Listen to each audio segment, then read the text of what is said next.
ಒಂದು ವೇಳೆ ನ್ಯಾಯಾಧೀಶರು ಸಿದ್ದರಾಮಯ್ಯನವ್ರ ವಿರುದ್ಧ ಏನಾದ್ರು ತೀರ್ಪು ಕೊಟ್ಟರೆ ನ್ಯಾಯಾಧೀಶ ವಿರುದ್ಧನೇ ಇವ್ರು ದಂಗೆ ಎಳಿಸ್ತಾರಾ? ಅವರು ಪ್ರತಿಕೃತಿ ದಾನ ಮಾಡ್ತಾರಾ? ಅವ್ರನ್ನ ಅವ್ಯಾಚ್ಯ ಶಬ್ದಗಳಿಂದ ನಿಂದಿಸ್ತಾರಾ? ಅದೇ ರೀತಿಯ ನಡವಳಿಕೆಯನ್ನು ರಾಜ್ಯಪಾಲರು ಕೂಡ ಒಂದು ಸಂವಿಧಾನಿಕ ಹುದ್ದೆ ಕ್ವಾಶಿ ಜುಡಿಷಿಯರಿ ತನಗಿದ್ದಂಥ ಸಂವಿಧಾನದತ್ತ ಅಧಿಕಾರವನ್ನು ಬಳಕೆ ಮಾಡಿಕೊಂಡು ಅವರು ಪ್ರಾಸಿಕ್ಯೂಷನಿಗೆ ಅನುಮತಿ ಕೊಟ್ಟರು. ಪ್ರಾಸಿಕ್ಯೂಷನಲ್ಲಿ ಏನು ಹೇಳಿದ್ದಾರೆ? ಸಿದ್ದರಾಮಯ್ಯನವರ ಮೇಲಿನ ಆಪಾದನೆಗಳು ಅದು ಆಪಾದನೆಗಳಿಗೆ ಸಂಬಂಧಪಟ್ಟಂತೆ ನಿಷ್ಪಕ್ಷಪಾತವಾದ ತನಿಖೆ ಆಗಬೇಕು ಅಂತ ಹೇಳಿದರು. ತನಿಖೆಯನ್ನೇ ಯಾಕೆ ವಿರೋಧಿಸ್ತಾ ಇದೆ ಕಾಂಗ್ರೆಸ್ ಪಾರ್ಟಿ? ತನಿಖೆ ವಿರೋಧಿಸೋದ್ರ ಅರ್ಥ ಏನು? ಅವರೇನು ಜಡ್ಜ್ಮೆಂಟ್ ಕೊಟ್ಟಿಲ್ಲ, ಅವರೆಲ್ಲೋ ಸಿದ್ದರಾಮಯ್ಯನವರು ಅಪರಾಧಿ ಅಂತ ಹೇಳಿಲ್ಲ, ಅಥವಾ ಇಂಥ ಅಪರಾಧ ಮಾಡಿದರೆ ಅದಕ್ಕಾಗಿ ಶಿಕ್ಷೆ ವಿಧಿಸ್ತಾ ಇದ್ದೀವಿ ಅಂತ ಶಿಕ್ಷೆಯನ್ನು ಘೋಷಣೆ ಮಾಡಿಲ್ಲ. ಆ ಅಧಿಕಾರ ಇಲ್ಲ ಅವರಿಗೆ. ಕೇವಲ ನಿಷ್ಪಕ್ಷಪಾತ ತನಿಖೆ ಆಗಲಿ ಅಂತ ಕೊಟ್ಟಿದ್ದನ್ನೇ ಅಪರಾಧ ಅನ್ನೋ ರೀತಿಯಲ್ಲಿ ಬಿಂಬಿಸ್ತಿರ್ತಕ್ಕಂಥ ಕಾಂಗ್ರೆಸ್ಸಿಗರ ವರ್ತನೆ ಸಂವಿಧಾನ ಬಾಹಿರ. ಮತ್ತು ಅಲ್ಲಿ ಕಲ್ಲು ತೂರಾಟ ಮಾಡ್ತಾರೆ, ಟೈರ್ ಸುಡ್ತಾರೆ. ಏನು ಮಾಡಲಿಕ್ಕೆ ಹೊರಟಿದ್ದಾರೆ? ಕರ್ನಾಟಕನ ಏನು ಮಾಡಲಿಕ್ಕೆ ಹೊರಟಿದ್ದಾರೆ? ಈ ದೇಶದಲ್ಲಿ ಯಾರು ಕೂಡ ಎಬೋ ದ ಕಾನ್ಸ್ಟಿಟ್ಯೂಷನ್ ಅಲ್ಲ. ಸಿದ್ದರಾಮಯ್ಯನವರು ಕೂಡ ಎಬೋ ದ ಕಾನ್ಸ್ಟಿಟ್ಯೂಷನ್ ಅಲ್ಲ.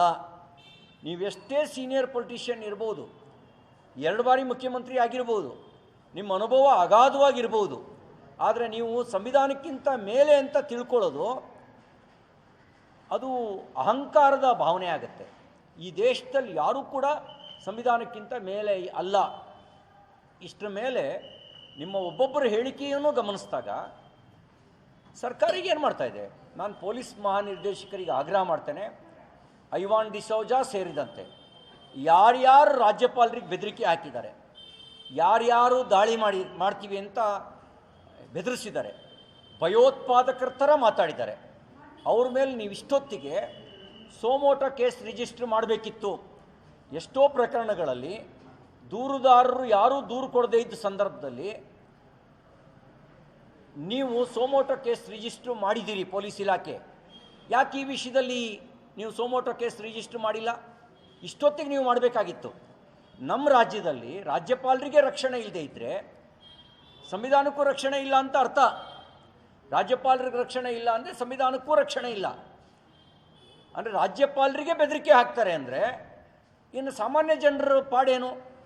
ನಮ್ಮಂಥವ್ರೆಲ್ಲರೂ ಮೂಢ ಹಗರಣ ಬಯಲಿಗೆಳೆಯೋದಕ್ಕೆ ದಾಖಲೆಗಳನ್ನು ಸಂಗ್ರಹಿಸಿ ಬಯಲಿಗೆಳೆದಿದ್ದೇವೆ. ಬಹುಶಃ ರಾಜ್ಯಪಾಲರಿಗೆ ಜೀವ ಬೆದರಿಕೆ ಇದ್ದರೆ ಇನ್ನು ನಮ್ಮಂಥವರು ಕೂಡ ಓಡಾಡೋದು ಕಷ್ಟ ಆಗುತ್ತೆ.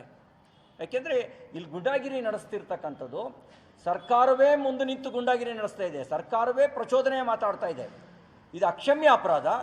ಅದಕ್ಕೆ ನಾನು ಮಾನ್ಯ ಪೊಲೀಸ್ ಮಹಾನಿರ್ದೇಶಕರಿಗೆ ಆಗ್ರಹಿಸ್ತೇನೆ, ನೀವು ಸಾರ್ವಜನಿಕವಾಗಿ ಲಭ್ಯ ಇರತಕ್ಕಂಥ ಮಾಹಿತಿಯನ್ನೇ ಆಧರಿಸಿ ಸೋಮೋಟೋ ಕೇಸ್ ರಿಜಿಸ್ಟ್ರ್ ಮಾಡಿ ಕ್ರಮ ಕೈಗೊಳ್ಳಬೇಕು ಮತ್ತು ಸಂವಿಧಾನವನ್ನು ಎತ್ತಿಡಿಬೇಕು ಅಂತ ನಾನು ಆಗ್ರಹಿಸ್ತೇನೆ.